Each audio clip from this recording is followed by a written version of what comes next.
মহতারাম আমির যদি হুকুম করেন সর্বোচ্চ ত্যাগ স্বীকার করার জন্য আমরা প্রস্তুত রয়েছি ইনশাআল্লাহ। বাংলাদেশে যারা রাজনীতি করেছে, ক্ষমতায় ছিল, তারা কেউ দেশের জনগণের জন্য রাজনীতি করেনি, তার নিজেদের জন্য করেছে, নিজের দলের জন্য করেছে। বাংলাদেশ গত 9 বছরে সারা বাংলাদেশের যে কোনো সংকটে, যে কোনো দুর্বিপাকে, যে কোনো পরিস্থিতিতে নিজের জীবনের ঝুঁকি নিয়ে তারা সবসময় মানুষের পাশে দাঁড়িয়েছিল। যখন দেশে প্রাকৃতিক বিপর্যয় ঘটেছে, যুব আন্দোলন বাংলাদেশের সেই তৃণমূলের সাধারণ যুবক গায়ে একটি যুব আন্দোলনের স্বেচ্ছাসেবক পোশাক লাগিয়ে মানুষের সেবার জন্য আত্মনিয়োগ করেছে। যখন রাস্তায় গ্রামাঞ্চলগুলিতে রাস্তা মেরামতের জন্য সেই তৎকালীন সরকারের আস্থাবাদন যারা ছিল, তারা যখন কোনোভাবেই জনগণের হৃদয়ের ভাষা বুঝতে পারেনি, যুব আন্দোলনের দায়িত্বশীল সে দায়িত্ব নিয়ে সেই রাস্তা মেরামতের কাজ পর্যন্ত করেছে। শীতার্তের সময় শীত বস্ত্র বিতরণ করেছে। যখন বাংলাদেশে ঝড় হাওয়া বয়েছে, বন্যা ক্ষতিগ্রস্ত মানুষের পাশে তারা দাঁড়িয়েছে। শুধু তাই না, আমরা দেখেছি করোনার সময়ে যে মহা সংকট তৈরি হয়েছিল, সেই সময় এই হলুদ পোশাকধারী ব্যক্তিরা মানুষের পাশে গিয়েছিল। যে সময় পিতা তার সন্তানকে চিনত না, মা তার সন্তানকে ছেড়ে চলে যেত, যুব আন্দোলন নেতাকর্মী তাদের পাশে দাঁড়িয়েছিল। অতএব আমরা সুস্পষ্টভাবে বলতে চাই, ইসলামী যুব আন্দোলন বাংলাদেশ হলো বাংলাদেশের আদর্শ নাগরিক গড়ার একটি বিশ্বস্ত প্ল্যাটফর্ম। আমরা এখান থেকে জাতির সামনে জানাতে চাই, জুলাই অভ্যুত্থান পরবর্তী নতুন বাংলাদেশ গড়বার জন্য আমরা যারা স্বপ্ন দেখছি, আমরা বিশ্বাস করি আগামীর বাংলাদেশ গড়বার জন্য অন্যতম নিয়ামক শক্তির ভূমিকা পালন করবে ইসলামী যুব আন্দোলনে বাংলাদেশের প্রতিটি নেতা কর্মী ইনশাআল্লাহ। প্রিয় ভাই ও বন্ধুগণ, আমি সুস্পষ্টভাবে বলতে চাই, এই 9 বছরে যুব আন্দোলনের আদর্শিক পথ চালায় আমরা যে শৃঙ্খলিত এবং শান্তিপূর্ণ প্রোগ্রামগুলো করেছি, এটা হয়তোবা পত্রিকার হেডলাইনের শিরোনাম হয়নি।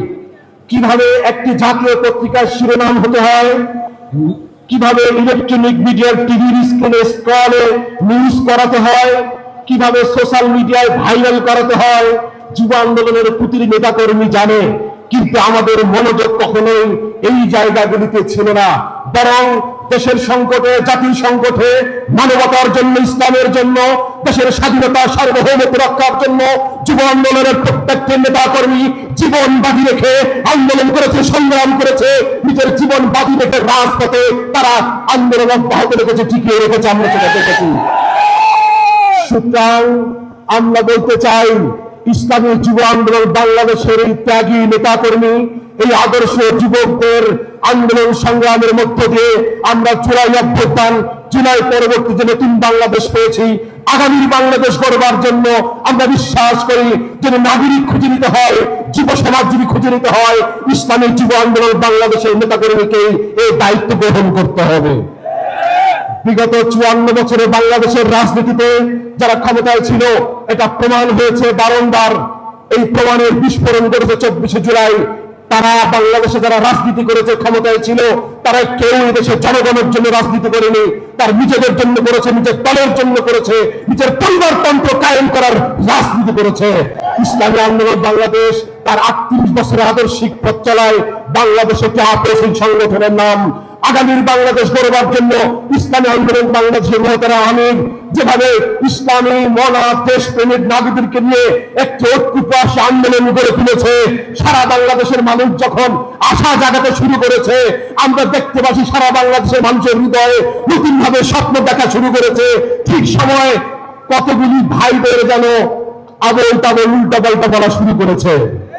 আমরা সুস্পষ্ট ভাবে আজকের যুব জামায়াত থেকে জানিয়ে দিতে চাই, ইসলামী যুব আন্দোলন বাংলাদেশ আগামীর সুন্দর উন্নত বৈষম্যহীন কল্যাণ রাষ্ট্র গড়বার জন্য সর্বোচ্চ ত্যাগ স্বীকার করতে প্রস্তুত রয়েছে। শুধু মহতারাম আমির যদি একবার হুকুম করেন, সারা বাংলার থেকে টেকনাফ থেকে তেতুলিয়া, কেন্দ্র, জেলা, ইউনিয়ন, ওয়ার্ড এবং তৃণমূল পর্যন্ত সকল নেতাকর্মী আগামী দিনে নির্বাচনে ইসলামকে বিজয়ী করবার জন্য সুশাসনা প্রাচীরের ন্যায় প্রতিরোধ গড়ে তুলবে। মহতারাম আমির যদি হুকুম করেন, সর্বোচ্চ ত্যাগ স্বীকার করার জন্য আমরা প্রস্তুত রয়েছি ইনশাআল্লাহ। অতএব যুব আন্দোলনের প্রতিটি নেতা কর্মীকে আগামীর বাংলাদেশ বিনির্মাণের জন্য ঐক্যবদ্ধ থাকবার আহ্বান জানিয়ে আজকের প্রোগ্রামে যারা সক্রিয়ভাবে সর্বোচ্চ ত্যাগ স্বীকার করে উপস্থিত হয়েছেন সবাইকে হৃদয়ের সকল জায়গা থেকে আন্তরিক মোবারকবাদ, শুভেচ্ছা, কৃতজ্ঞতা জানিয়ে আমার বক্তব্য শেষ করছি। আসসালামু আলাইকুম।